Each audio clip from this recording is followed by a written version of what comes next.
نحمده ونستعينه ونستغفره نعوذ بالله من شرور أنفسنا ومن سيئات أعمالنا من يهده الله فلا مضل له ومن يضلل فلا هادي له أشهد أن لا إله إلا الله وحده لا شريك له وأشهد أن محمدا عبده ورسوله أما بعد அகிலங்களை எல்லாம் படைத்தது இறைவன் ஒருவன் என்றும் முஹம்மது நபி ஸல்லல்லாஹு அலைஹி வஸல்லம் அவர்கள் அந்த இறைவனின் அடிமையாகவும் அவனது தூதராகவும் இருக்கிறார்கள் என்று சாட்சியம் கூறியவனாகவும் வார்த்தைகளில் சிறந்தது அல்லாஹ்வுடைய வார்த்தைகள் என்றும் வழிகாட்டுதல்களில் சிறந்தது முஹம்மது நபி ஸல்லல்லாஹு அலைஹி வஸல்லம் அவர்களின் வழிகாட்டுதல் என்றும் காரியங்களில் மிக கெட்டது மார்க்கத்தில் புதுமையை புகுத்துவது, ஒவ்வொரு புதுமையும் வழிகேடு, ஒவ்வொரு வழிகேடும் நம்மை நரகின் பக்கம் கொண்டு போய் சேர்த்துவிடும். நபிகள் நாயகம் ஸல்லல்லாஹு அலைஹி வஸல்லம் அவர்களின் வார்த்தைகளை உங்களுக்கும் எனக்கும் நினைவூட்டிக் கொண்டவனாக என்னுடைய உரையை ஆரம்பம் செய்கின்றேன். இங்கு அமர்ந்திருக்கக்கூடிய உங்கள் அனைவரின் மீதும் அந்த ஏக இறைவனின் சாந்தியும் சமாதானமும் என்றென்றும் நிலவட்டுமாக. அஸ்ஸலாமு அலைக்கும் வரஹ்மத்துல்லாஹி வபரகாத்துஹு. கண்ணியத்திற்குரிய சகோதரர்களே, இறைவனின் மகத்தான கிருபையினால் நபிகள் நாயகம் ஸல்லல்லாஹு அலைஹி வஸல்லம் அவர்கள் காட்டித் தந்த வழிமுறையின்படி நம்முடைய ஜும்மா தொழுகையை தொழுவதற்காக இங்கெல்லாம் ஒன்று கூடியிருக்கிறோம். ஜும்மா என்கின்ற இந்த தொழுகையை பொறுத்தவரையில் அழகிய ஆடைகளை அணிந்தவர்களாக, நறுமணங்களை பூசியவர்களாக இந்த தொழுகையில் நாம் இடம்பெற்று இருக்கின்றோம். ஆடைகளில் எந்த ஆடை சிறந்த ஆடை என்று நாம் நமக்குள் பேசிக்கொள்வோமே. ஆனால்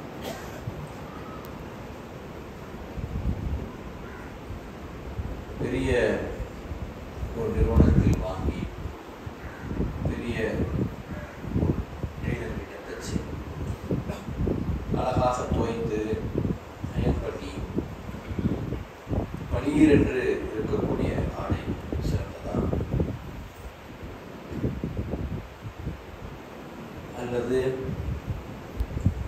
பரவாயில்லாத ஒரு ஆடை அணிந்திருந்தாலும்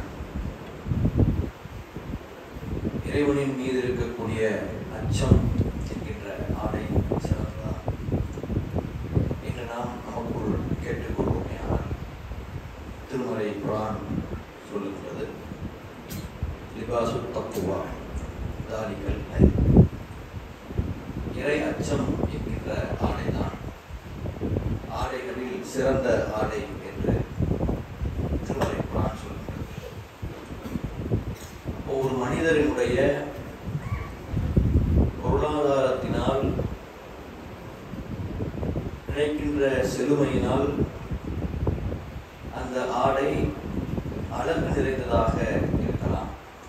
ஆனால் அல்லாஹ்வுடைய புறத்தில் எந்த ஆடை சிறந்தது என்றால், இறைவனை அஞ்சி அவனுக்காக நடக்கக்கூடிய அந்த வாழ்க்கை, அந்த ஆடைதான் சிறந்த ஆடை.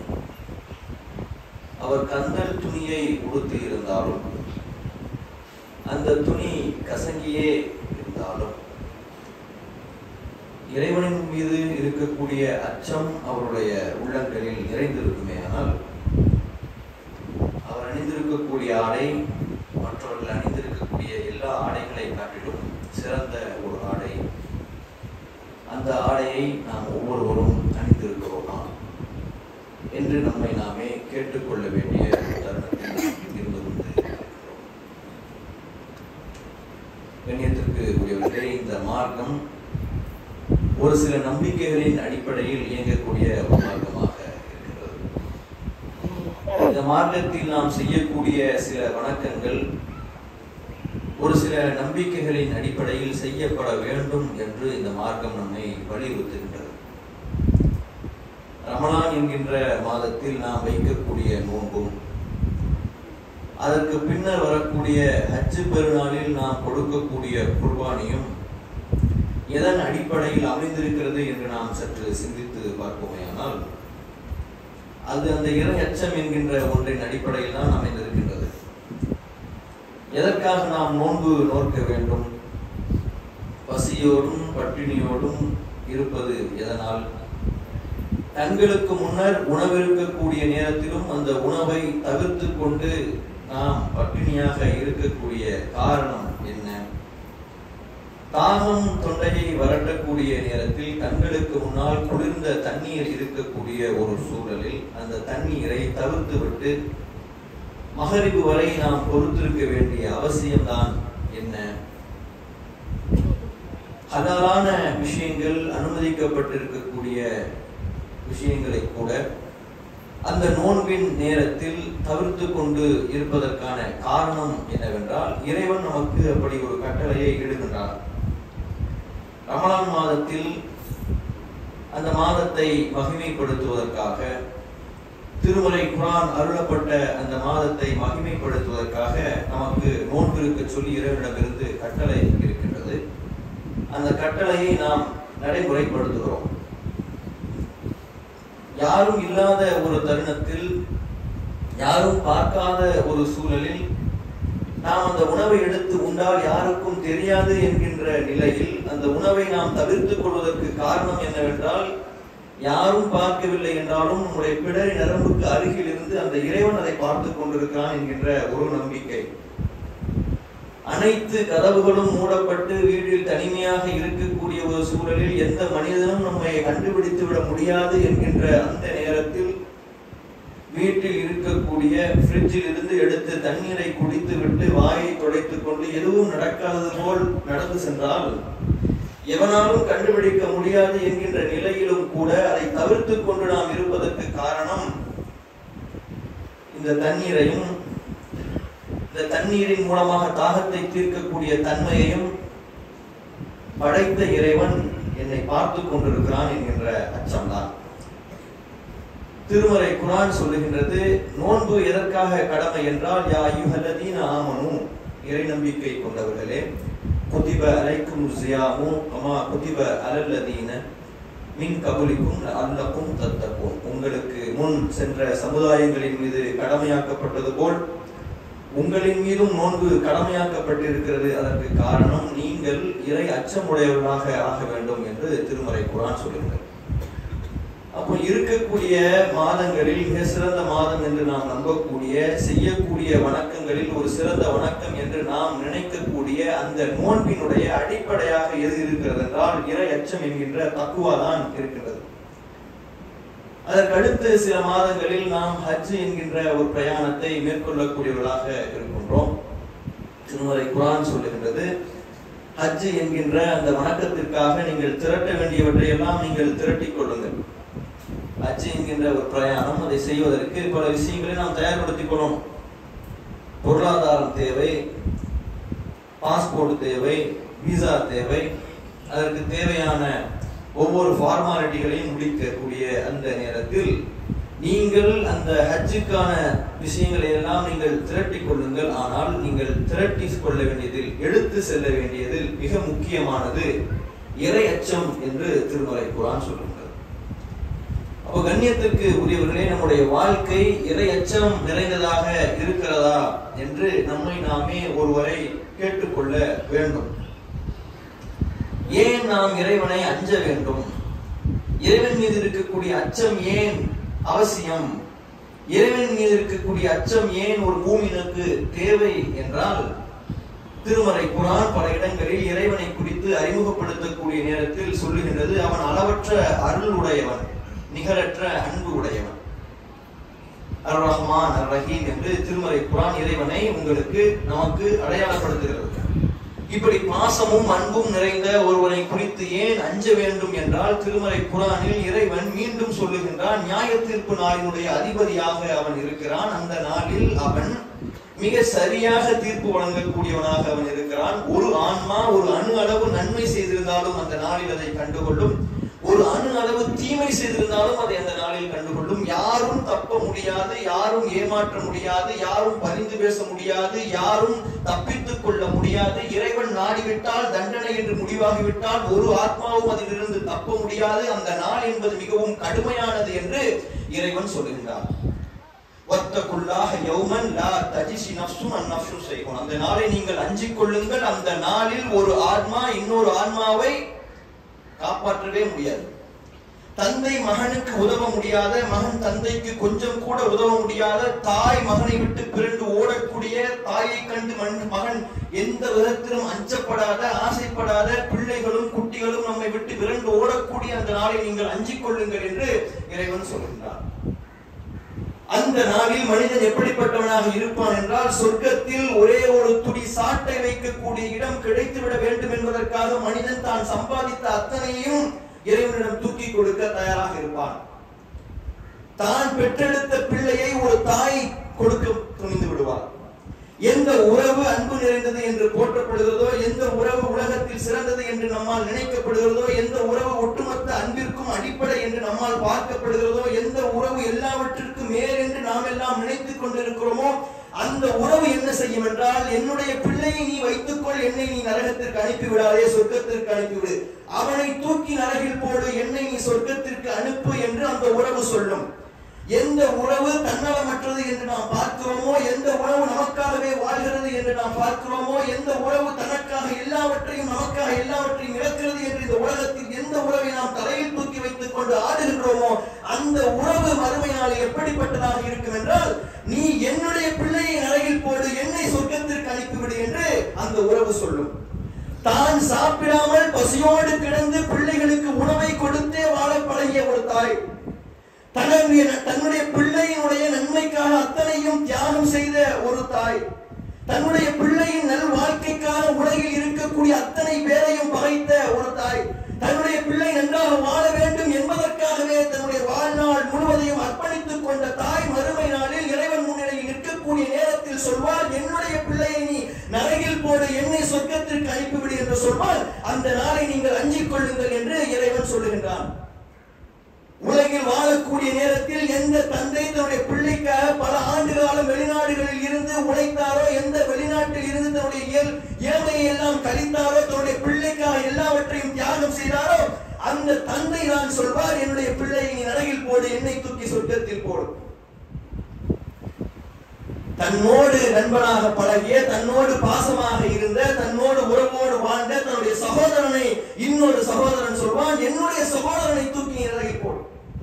தம்பி உடையவன் எதற்கும் அஞ்ச வேண்டியதில்லை. பாசத்திற்குரியவர்களாக இருந்த சகோதரர்களாக இருந்தார்கள். அந்த பாசத்திற்குரிய சகோதரர்கள் தான் அந்த நாளில் சொல்வார்கள், என்ன மட்டும் சொர்க்கத்திற்கு அனுப்பிவிடு, மற்றவர்களை அனைவரையும் தூக்கி நரகத்தில் போடு என்று. மனிதன் அந்த நாளில் தன்னலம் உடையவனாக, சுயநலம் உடையவனாக, எதை குறித்தும் சிந்திக்காதவனாக அந்த நாளில் இருப்பான்.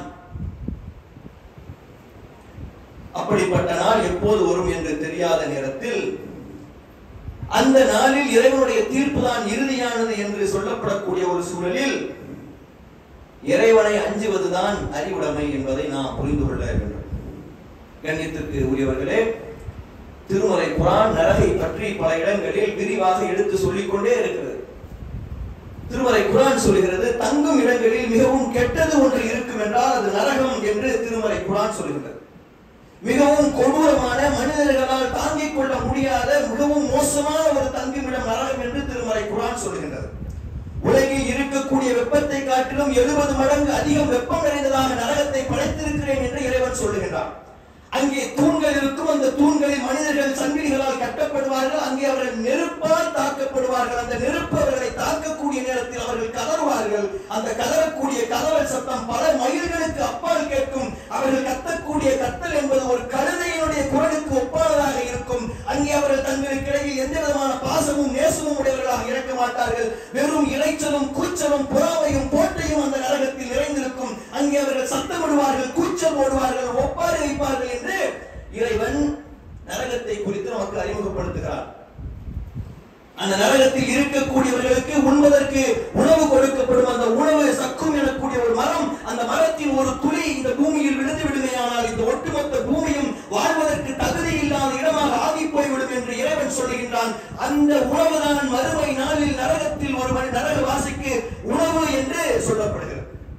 நரகவாசி அங்கே தாகம் என்று கதறக்கூடிய நேரத்தில் அவனுக்கு கொதிக்கக்கூடிய வெந்நீர் கொடுக்கப்படும். அந்த வெந்நீர் அவனுடைய குடலுக்குள் இறங்கக்கூடிய நேரத்தில் குடலெல்லாம் துண்டு துண்டாக போய்விடும் என்று திருமறை குர்ஆன் சொல்லுகின்றது.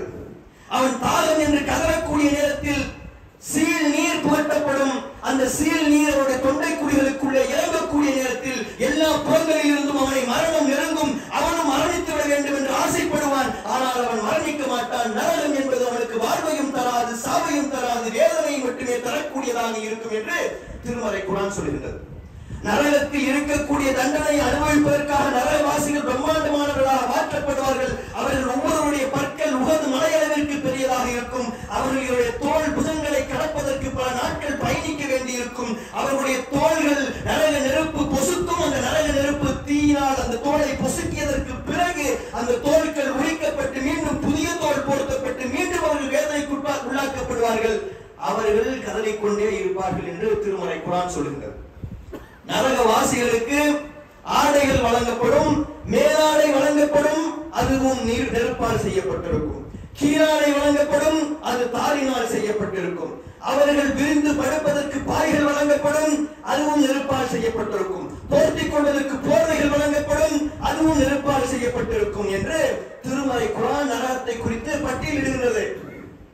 நரகத்தில் சில காவலாளிகள் இருப்பார்கள். அவர்கள் கடுமையாக தண்டிக்கக்கூடியவர்களாக இருப்பார்கள். அவர்கள் எந்த விதமான இரக்கத்தையும் நரகவாசிகளிடம் காட்ட மாட்டார்கள். இறைவனுடைய ஆணைப்படி இயங்கக்கூடியவர்களாக இருப்பார்கள். அவர்கள் கடுமையான முகங்களை உடைய மாணவர்கள், இறைவனுடைய கட்டளையின்படி மட்டுமே செயல்படக்கூடியவர்கள். இறைவன் அடி என்றால் அடிப்பார்கள், உதை என்றால் உதைப்பார்கள். இறைவனுடைய கட்டளையை மட்டுமே சிறமேற்கொண்டு செய்யக்கூடியவர்களாக அவர்கள் இருப்பார்கள். அவர்களிடம் நரகவாசிகள் கையேந்துவார்கள், கதறுவார்கள், எஞ்சுவார்கள், கூப்பாடு போடுவார்கள். ஆனால் அவர்களுக்கு எந்த விதமான இடைவெளியும் இல்லாமல் தண்டனை கொடுக்கப்பட்டு கொண்டே இருக்கும் என்று இறைவன் சொல்லுகிறார். நரகத்தில் இருக்கக்கூடிய ஒரு கூட்டத்தாரிடம் கேட்கப்படும், உங்களை நரகத்தில் கொண்டு வந்து சேர்த்தது எது? அவர்கள் சொல்வார்கள், காலு லம் நகு மினல் முஸல்லீன், இந்த உலகத்தில் வாழக்கூடிய நேரத்தில் நாங்கள் தொழுகையாளர்களோடு இருக்கவில்லை என்று அவர்கள் பதிலை சொல்வார்கள். நாங்கள் தொழவில்லை, தொழக்கூடியவர்களோடு இருக்கவில்லை, தொழுகையை விட்டோம், ஓடினோம், விளையாடினோம், பேசினோம், விவாதம் செய்தோம், பொய் சொன்னோம், புறம் பேசினோம், அவதூறு சொன்னோம், கதைகளில் அமர்ந்து கதை பேசிக் கொண்டிருந்தோம், சிரித்துக் கொண்டிருந்தோம், விளையாடிக் கொண்டிருந்தோம், ஊருக்கு பேசினோம் என்று அவர்கள் பேசுவார்கள். பள்ளி வாசலில் தொழுகை நடக்கக்கூடிய நேரத்தில், மக்கள் எல்லாம் ஒன்று கூடக்கூடிய நேரத்தில் நாங்கள் வேறு சில விஷயங்களில் ஈடுபட்டுக் கொண்டிருந்தோம் என்று ஒரு கூட்டம் சொல்லும். அவர்கள் நரகத்தில் கடந்து துடிப்பார்கள் என்று திருமறை குர்ஆன் சொல்லுகிறது. என்றால் இறைவனின் மீது இருக்கக்கூடிய அச்சம் இருக்கக்கூடிய நாம் நம்முடைய வாழ்க்கை நடைமுறையை எவ்வாறு அமைத்துக் கொள்ள வேண்டும் என்பதை பார்க்க கடமைப்பட்டு இருக்கின்றோம். கண்ணியத்திற்குரியவர்கள், தொழுகை என்பது மிக முக்கியமான ஒரு வணக்கமாக சொல்லப்படுகிறது. மிக மிக முக்கியமான ஒரு வணக்கமாக சொல்லப்படுகிறது. இறைவனை அஞ்சுகிறோம் என்று நாம் சொல்வோமையானால் உண்மையில் நம்முடைய வழிமுறைகள் எவ்வாறு இருக்கும் என்பதை நாம் அறிந்து கொள்ள வேண்டும். ஏனென்றால் நாம் இறந்ததற்கு பிறகு நம்மிடம் கேட்கப்படக்கூடிய கேள்விகளில் முதல் கேள்வியாக தொழுகைதான் இருக்கின்றது. என்றால் நம்முடைய தொழுகையின் நிலை என்ன என்று நாம் ஒவ்வொருவரும் நம்மை நோக்கி கேட்டுக் கொள்ள வேண்டும். நபிகள் நாயகம் ஸல்லல்லாஹு அலைஹி வஸல்லம் அவர்கள் அன்பு நிறைந்தவர்கள், பாசத்தை பொழியக்கூடியவர்கள், தன்னை எதிர்ப்பவர்களுக்கு கூட அன்பை மட்டுமே பதிலாக தந்தவர்கள். ஒருவர் பள்ளிவாசலில் அமர்ந்து அசிங்கம் செய்தார். அவரை அடிப்பதற்காக சஹாபாக்கள் விரைகிறார்கள். நபிகள் நாயகம் ஸல்லல்லாஹு அலைஹி வஸல்லம் அவர்கள் தடுத்தார்கள். ஒரு யூத பெண்மணி நபிகள் நாயகம் ஸல்லல்லாஹு அலைஹி வஸல்லம் அவர்களுக்கு விஷம் தோய்ந்த இறைச்சியை கொடுத்து விடுகிறார். அவளை கொல்வதற்கு சஹாபாக்கள் பாய்கிறார்கள். நபிகள் நாயகம் ஸல்லல்லாஹு அலைஹி வஸல்லம் அவர்கள் அதை தடுத்தார்கள். நபிகள் நாயகம் ஸல்லல்லாஹு அலைஹி வஸல்லம் மார்க்கத்தை சொல்வதற்காக ஒரு நகரத்திற்கு சென்ற போது அந்த மார்க்கத்தை சொல்லக்கூடிய நேரத்தில் அங்கே இருக்கக்கூடிய மக்கள் எல்லாம் நபிகள் நாயகம் ஸல்லல்லாஹு அலைஹி வஸல்லம் அவர்களை அடித்தார்கள், துரத்தினார்கள், எல்லை நகையாடினார்கள், ஓட ஓட விரட்டினார்கள். தெருவினுடைய எல்லைக்கு வரை, நகரத்தினுடைய எல்லை வரை அவர்களை துரத்தி சென்றார்கள். ரத்தம் தோய்ந்த முகத்தோடு இருந்த நபிகள் நாயகம் ஸல்லல்லாஹு அலைஹி வஸல்லம் அவர்களிடம் இரண்டு மலைகளுக்கு இடையில் இருக்கக்கூடிய இந்த நகரத்தை அழித்து விடலாமா, இறைவன் உங்களுடைய வார்த்தைகளை கேட்கிறான் என்று சொல்லக்கூடிய நேரத்தில் நபிகள் நாயகம் ஸல்லல்லாஹு அலைஹி வஸல்லம் அவர்கள் சொன்னார்கள், அவர்களை விட்டு விடுங்கள், இவர்களுக்கு பின்னால் வரக்கூடிய கூட்டத்தினர் மார்க்கத்தை கடைபிடிக்கலாம் என்று தன்னை அடித்தவர்களையும் உதைத்தவர்களையும் ஏளனம் செய்தவர்களையும் இரத்த சகதியாக்கியவர்களையும் மன்னித்து விட்ட நபிகள் நாயகம் ஸல்லல்லாஹு அலைஹி வஸல்லம் அவர்கள் சொன்னார்கள், ஃபஜ்ர் தொழுகையில் இகாமத்து சொல்லப்பட்டு விட்ட நேரத்தில் தொழுகைக்காக மக்கள் எல்லாம் நின்றுவிட்ட சூழலில் தொழுவதற்கு வேறு ஒருவரை நியமித்து விட்டு நான் கைகளில் தீப்பந்தத்தை ஏந்தி கொண்டு சில இளைஞர்களை என்னோடு அழைத்துக் கொண்டு ஒவ்வொரு வீடாக சென்று பள்ளிவாசலில் தொடாமல் வீடுகளில் உறங்கிக் கொண்டிருக்கிறவர்களை வீட்டோடு வைத்து கொளுத்தி விட வேண்டும் என்று விரும்புகின்றேன்.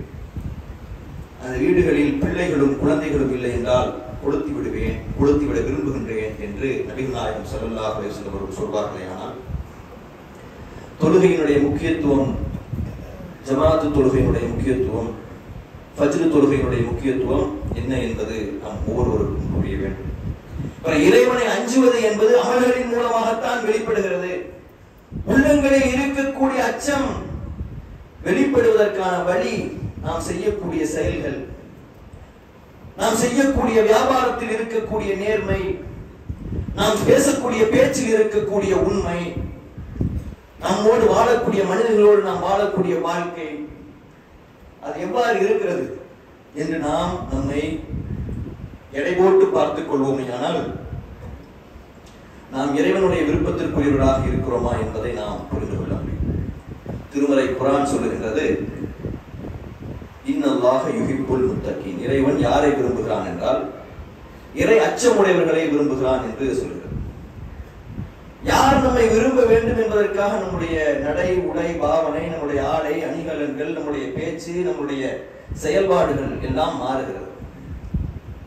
ஒரு மனைவி நம்மை விரும்ப வேண்டும் என்பதற்காக நம்முடைய பேச்சுக்களும் நடைமுறைகளும் மாறுகிறது. நம்முடைய நண்பர்கள் நம்மை நேசிக்க வேண்டும் என்பதற்காக நம்முடைய செயல்பாடுகள் மாறுகின்றன. கோபத்திலேயே நிறைந்திருக்கக்கூடிய ஒரு தந்தை தன்னுடைய பிள்ளை தன்னை பார்த்து பயப்படுகிறது என்பதற்காக தன்னுடைய கோபத்தை குறைத்துக் கொள்கிறார்.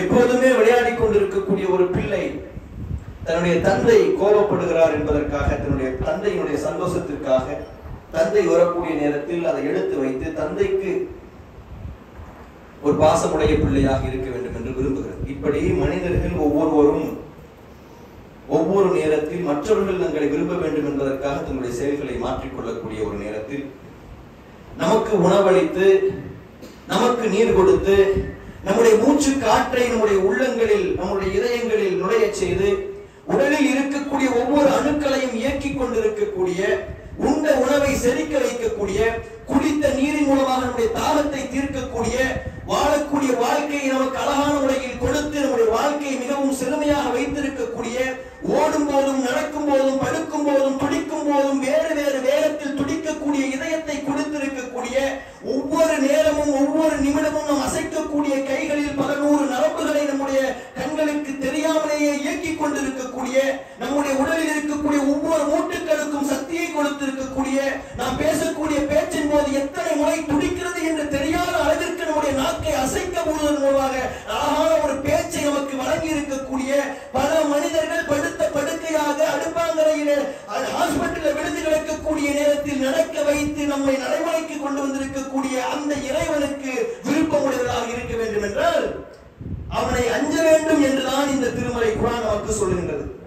அவன் சொன்ன செயல்களை செய்ய வேண்டும் என்றுதான் இந்த திருமறை குர்ஆன் என்று நமக்கு சொல்லுகின்றது. நபிகள் நாயகம் ஸல்லல்லாஹு அலைஹி வஸல்லம் அவர்கள் சொன்னார்கள், ஒரு மூமினுக்கும் இறை மறுப்பாளருக்கும் உள்ள வித்தியாசம் என்ன? இறை நம்பிக்கையாளருக்கும் இறை மறுப்பாளருக்கும் உள்ள வித்தியாசம் என்ன? இறை நம்பிக்கையாளரும் இறை மறுப்பாளரும் எந்த விஷயத்தில் வித்தியாசப்படுறாங்க? ரெண்டு பேருமே பாவம் செய்யக்கூடியவர்கள் தான்.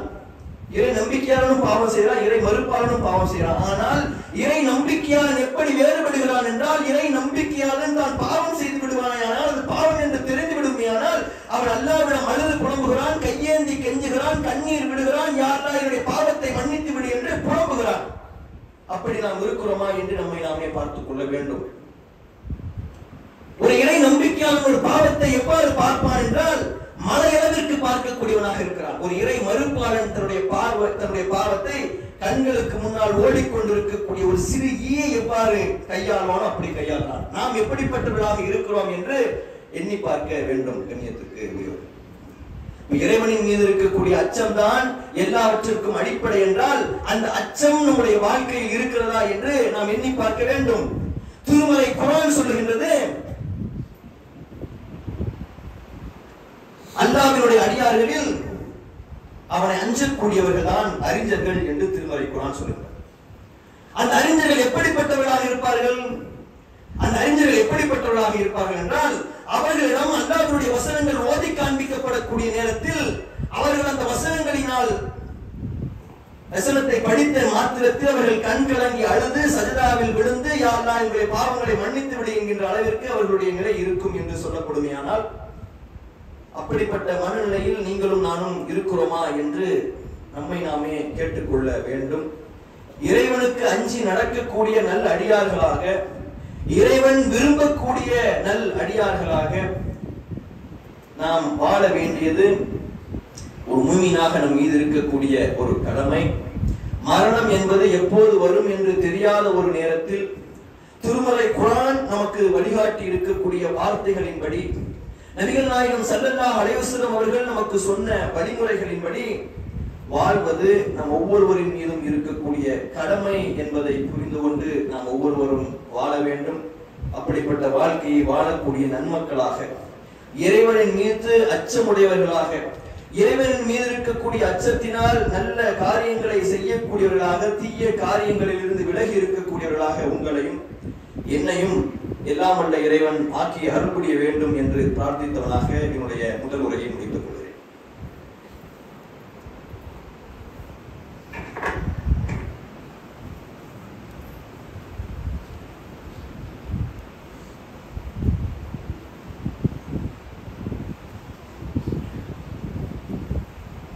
அஸ்ஸலாமு அலைக்கும் வரஹ்மத்துல்லாஹி வபரகாத்துஹு.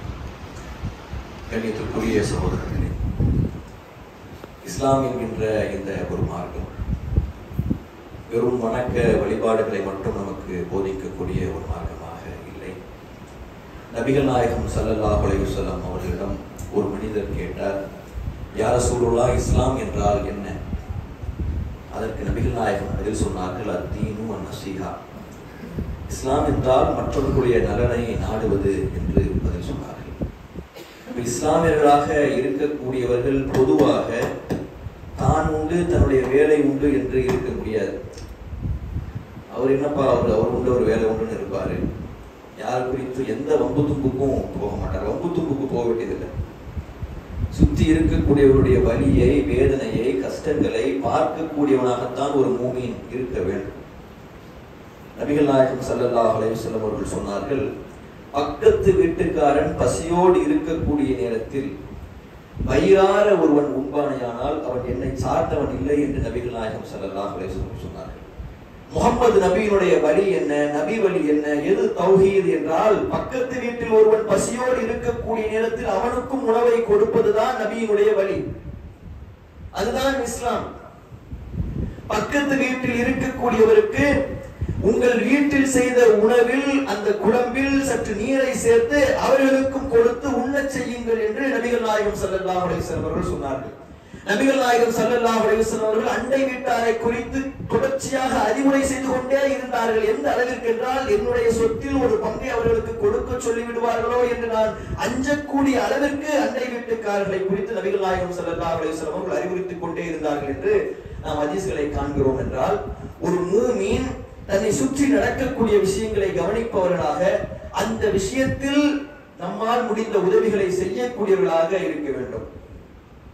இன்னைக்கு நாம் வாழ்ந்து கொண்டிருக்கக்கூடிய வாழ்க்கை ரொம்ப சிறப்பாக ஒன்றும் இல்லை. இந்த நாட்டில் நிறைய பிரச்சனைகள், நிறைய கஷ்டங்கள், பெரிய மன அழுத்தங்கள் இருக்குது. என்ன ஒரு பிரச்சனையும் இல்லை, அதிராப்பட்டத்தில் நல்லா தானே இருக்கிறோம் அப்படின்னு சொல்லி சொன்னா, கொஞ்சம் கண்ணை திறந்து நம்மை சுற்றி நடக்கக்கூடிய விஷயங்களை நாம் படித்து பார்ப்போமே ஆனால் தினசரி செய்திகளை ஆழமாக நாம் கூர்ந்து கவனிப்போமேயானால் ஒரு நாளில் இஸ்லாமியர்களுக்கு எதிராக பல குற்றங்கள், பல அநியாயங்கள் நடந்து கொண்டே இருக்கு. 8 வருடத்தில் ஏராளமான பிரச்சனைகளை இஸ்லாமியர்கள் சந்தித்துக் கொண்டிருக்கிறார்கள்.